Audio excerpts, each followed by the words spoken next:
പുതിയ വീഡിയോയിലേക്ക് എല്ലാ എൻ്റെ പ്രിയപ്പെട്ടവർക്കും വീണ്ടും ഒരിക്കൽ കൂടെ സ്വാഗതം.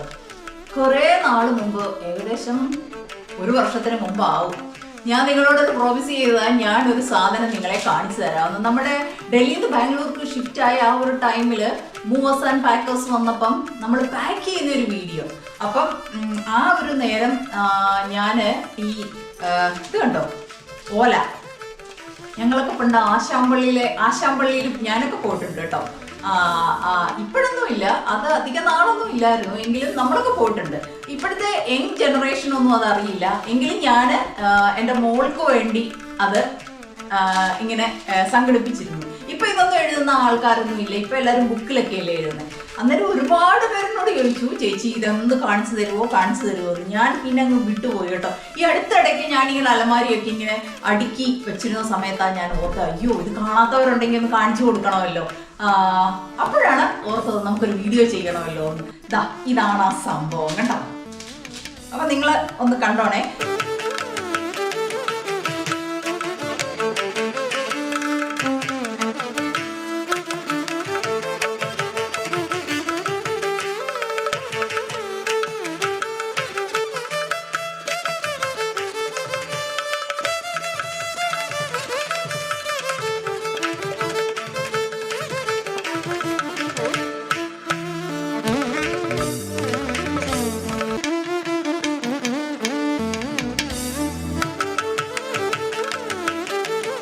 അതില് ആദ്യത്തെ ഓലയിൽ തന്നെ ഇത് കണ്ടോ, ഇതിങ്ങനെ കെട്ടി വെച്ചിരിക്കുക. ഇത് നമ്മുടെ പനയുടെ ഓലയില്ലേ, അതാ കേട്ടോ.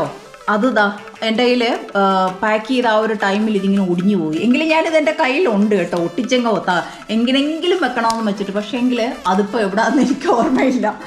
ഇനി ഇവിടുന്ന് ഷിഫ്റ്റ് ആകുമ്പോഴായിരിക്കും അത് ഓർമ്മ വരുന്നത്. നോക്കിയേ, ആദ്യം എന്നിട്ട് അതിനെ ഇങ്ങനെ ഇത് കണ്ടോ, ഇതിങ്ങനെ അത് കെട്ടി വെച്ചിരിക്കുക. നമുക്കിങ്ങനെ ഓരോന്നോരോന്ന് മാറ്റാൻ. അതിൻ്റെ തുമ്പ് വേറൊരു കുഞ്ഞി ഓലത്തുമ്പെന്ന് ഓർക്കണേ. പണ്ട് എങ്ങനെ ആയിരുന്നു ഇതൊക്കെയായിരുന്നു, ഇത് ഞാൻ മോക്ക് വേണ്ടി ഉണ്ടാക്കിച്ചതായിരുന്നു. ആദ്യം ഹരിശ്രീ ഗണപതായി അതൊക്കെ എഴുതിയിട്ട് ഈ നോക്കിക്കേ. ഇത് പ്ലീസ് സ്കിപ്പ് ചെയ്യാതെ കാണണേ. ഇതെങ്ങും അങ്ങനെ കിട്ടുന്ന കാഴ്ചകളല്ല കേട്ടോ. ഇത് ഒരു ഓലയാ. ഞാനത് തുറന്ന് ഇത് കാണിക്കാവേ. ഇതിങ്ങനെ അതിൻ്റെ രണ്ട് സൈഡും ഉണ്ട് കേട്ടോ. അതിൻ്റെ മറു സൈഡിലായിട്ട് അപ്പം നമ്മൾ ഇങ്ങനെ പോകുമ്പം ഒരു ഇത് പഠിച്ചു കഴിയുമ്പോൾ നാരായം വെച്ചിട്ട് ഇങ്ങനെ കമ്പി കൊണ്ടിട്ട് ഒരു അത് വെച്ചിട്ടാണ് ഇതിങ്ങനെ എഴുതുന്നത് കേട്ടോ. അപ്പോൾ ഒരെണ്ണം പഠിച്ചു കഴിയുമ്പോൾ ആദ്യം നമ്മൾ പോകുമ്പോൾ നമുക്ക് ആദ്യം ഒറ്റ ഒരു ഇത് മാത്രമാണ് കിട്ടുന്നത്. ഇതിങ്ങനെ കൂടുന്നതനുസരിച്ച് നമ്മുടെ പഠിത്തം കൂടിക്കൊണ്ടുവരും. അതിൻ്റെ മറുവശത്താണ് കായ്ക്ക എഴുതുന്നത്. ഇത് കണ്ടോ, നോക്ക്, ഇതിങ്ങനെ പൊയ്ക്കൊണ്ടേ ഇരിക്കുക. പിന്നെ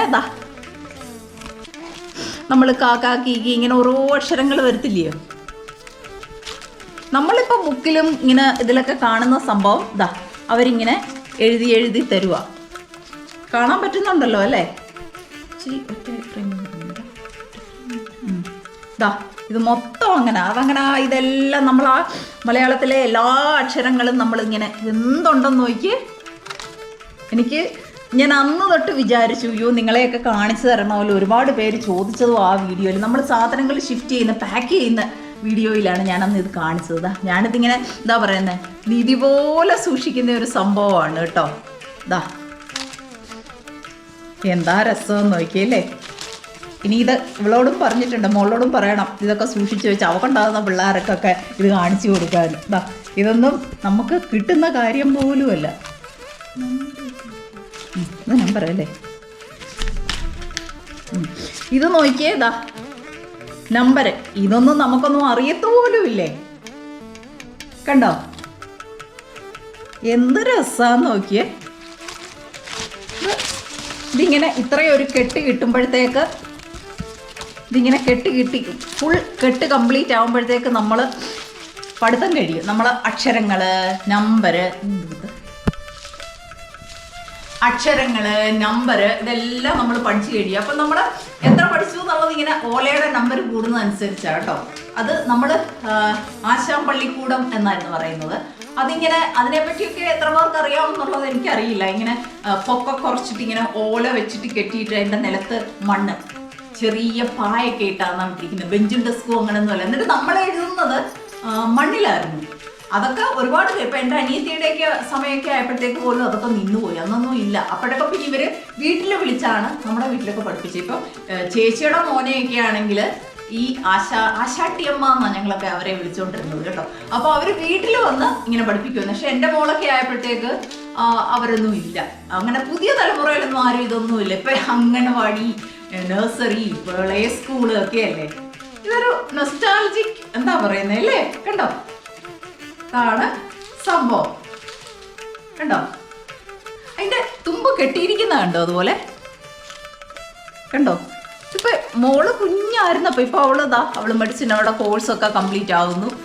ഇപ്പോഴും ഇതുപോലെ സൂക്ഷിച്ചിങ്ങനെ വെച്ചിരിക്കും. ഞാൻ പറഞ്ഞില്ലേ അലമാരിക്കകത്താണ് വെച്ചിരിക്കുന്നത്. എന്നിട്ടും ഇതിൻ്റെ ഒരു തുമ്പ് എങ്ങനെയോ പോയി. ഞാനത് തിരിച്ച് കണ്ടുപിടിച്ച് വെക്കും.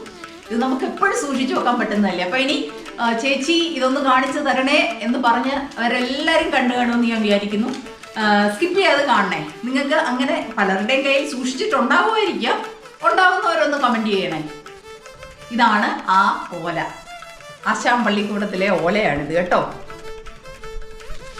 കണ്ടല്ലോ എല്ലാവരും. അപ്പം ഞാനിനി കാണിച്ചില്ല എന്നാരും പറയില്ലല്ലോ. അങ്ങനെ നമ്മുടെ ഇന്നത്തെ വിശേഷങ്ങൾ ഇവിടെ അവസാനിക്കുകയാണ്. വീണ്ടും പുതിയ ഇതുവരെ എനിക്ക് തന്ന സപ്പോർട്ടിനെ ഞാൻ എടുത്തു പറയുന്നില്ല. അതിന് നന്ദി എന്നും കാണും കേട്ടോ. പിന്നെ നിങ്ങളെ അധികം ഞാൻ ബോറടിപ്പിക്കുന്നില്ലെന്നാണ് എൻ്റെ ഒരു വിചാരം. വീണ്ടും പുതിയ കാഴ്ചകളുമായിട്ട് എത്രയും പെട്ടെന്ന് നിങ്ങളുടെ അടുത്ത് ഞാൻ വരുന്നതായിരിക്കും. അതുവരേക്കും ഒരുപാട് നന്ദി.